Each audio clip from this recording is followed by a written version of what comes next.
Keep yourself pure to see the hand of God. You have to get rid of the blessing blockers. It's not that God is withholding His goodness. Those impurities are keeping you from seeing His goodness. Maybe you went through a disappointment, a door closed, a friend walked away, you're tempted to live sour, think that life's not fair. Don't let that bitterness block the new things God has in store. If you'll keep that poison out of your spirit, God will make it up to you. Or you may have made mistakes. How you believe in those lies that you're not worthy, nothing good is in your future, it's too late now. That guilt is blocking your blessing. When you ask for forgiveness, God forgave you the first time. He doesn't remember what you did wrong. Why are you remembering what God has forgotten? Why are you dwelling on your failures when you've been forgiven, restored, and washed clean? Try a different approach and purify yourself. See, sometimes we're waiting for God to do something, but God is waiting on us. You have to remove the blessing blockers. When your heart is pure, you will see God's favor, His healing, His restoration. And this is not something we should do once a year, once a quarter. On a daily basis, you need to empty out any unforgiveness, doubt, anger. If you'll get in this habit of purifying yourself, then you're in position for God to show Himself strong in your life. After 40 years of wandering in the desert, the Israelites were about to go into the promised land. Moses had died. Now Joshua was in charge. They were camped at the Jordan River, needed to get across. The problem was it was swollen, over a mile wide. Well, Joshua had seen how God parted the Red Sea for Moses, and he believed God would do that for him. Early one morning, he called everyone together and told them how the next day they were going to follow the priest into the water. The priest would be carrying the Ark of the Covenant. That represented the presence of God. I'm sure some of the people were worried, thinking, Joshua, there's a river there. We can't get across. Joshua said in verse 5, purify yourselves, for tomorrow the Lord will do great wonders among you. The next day, the Jordan River was going to part. A few days later, the walls of Jericho were going to fall. These were moments of favor God had already planned for them, but there was a requirement, something the people had to do before it could happen. Joshua said, purify yourself. They had to go through this process of cleansing and consecration. I could imagine some of them were busy, they were tired, they didn't feel like it, but they didn't see it as an option. They knew if I don't purify myself, I'm not going to be allowed to go. Purification was a requirement. They had to wash their clothes, abstain from intimacy, offer a burnt offering for sins. It was a time of consecration and cleansing that prepared them for what God was about to do. And they had these ceremonial laws back then. Of course, we don't have today, but the principle is still true.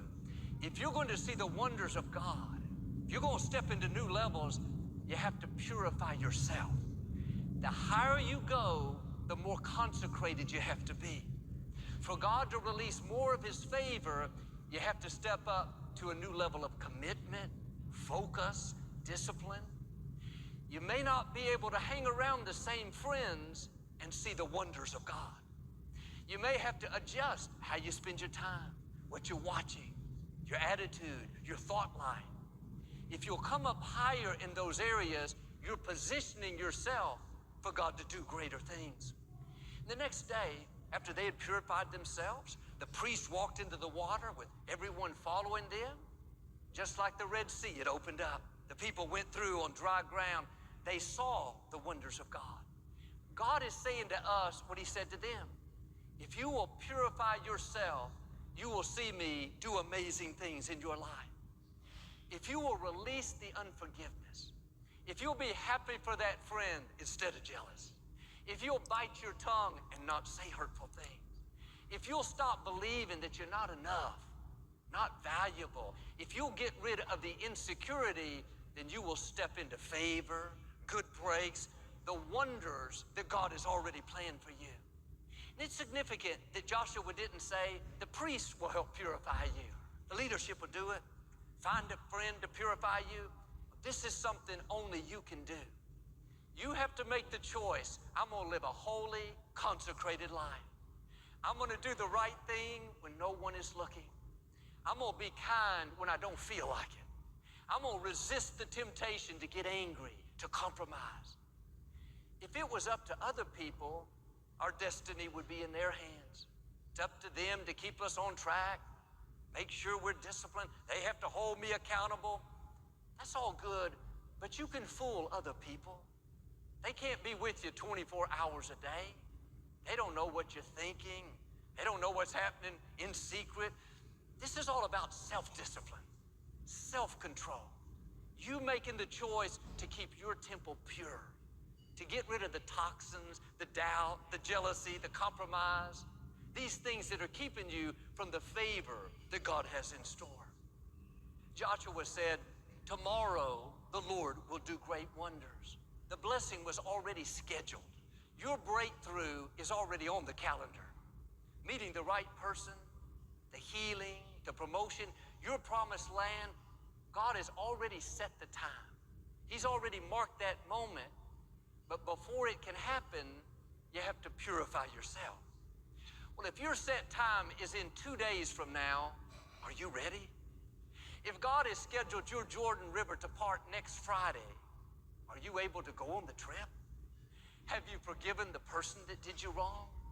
Have you cleansed yourself from watching things that are polluting you? Have you broken away from relationships that are pulling you down? Have you deleted those thoughts telling you you'll never get well, never be free? Those are toxins that will poison your life. I know some of this is not easy, but God will never ask you to do something and not give you the ability to do it. His grace will be there to empower you. Maybe you tried before, you weren't able. You need to try again. God is breathing on you in a new way. You have the power to resist the temptation, the grace to release the hurt, the discipline to do the right thing. It may be hard to forgive, but that unforgiveness is blocking your blessing. It's harder to live bitter, to go through life with that poisoning your spirit. It may be difficult to control your temper, bite your tongue, not be argumentative. But it's more difficult to live in mediocrity and miss the great wonders God has for you. You have to get rid of the blessing blockers. Purity is power. It doesn't mean we're perfect. We all have things we're dealing with, but you're doing your best. You're not accepting mediocrity. You're taking steps daily to empty out the negative, to release the hurt, or to forgive yourself for mistakes. God sees you doing your part. You're in position to see His favor in greater ways. It's interesting how God designed the body to function. Each day we eat food and get our nutrition. The body takes what's helpful and uses it for energy and growth and new cells. Then every day there's a process of elimination where the waste, toxins, things that aren't helpful are released from the body. If there's not a daily elimination, you know what happens? You get constipated. You don't feel good. You don't have energy. You're lethargic. You can be nauseated. All because you're holding on to things that are supposed to be released. I don't want this to be gross, but some people are mentally constipated. They've held on to every hurt, every disappointment, every closed door. Great-grandmother said something 40 years ago. They're still upset, still mad at the boss that left them out, still dwelling on mistakes they made decades back, still reliving the loss, the pain from a breakup. As long as you're holding on to that, it's poisoning you. You're not going to have the energy, the creativity, the joy to become who you were created to be. Do yourself a favor, have an elimination. Purify yourself. Release anything negative, the guilt, the hurt, the insecurity. God has great wonders in front of you. He saw what wasn't fair. He saw who hurt you, what didn't work out. He's already scheduled beauty for those ashes.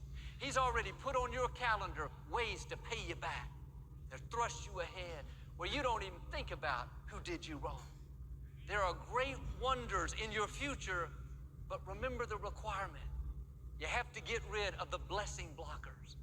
Just like in the physical, you need to do this on a daily basis. filled up. If this blessed you, type amen. God bless you. Thanks for watching. Keep it at Kingdom Work.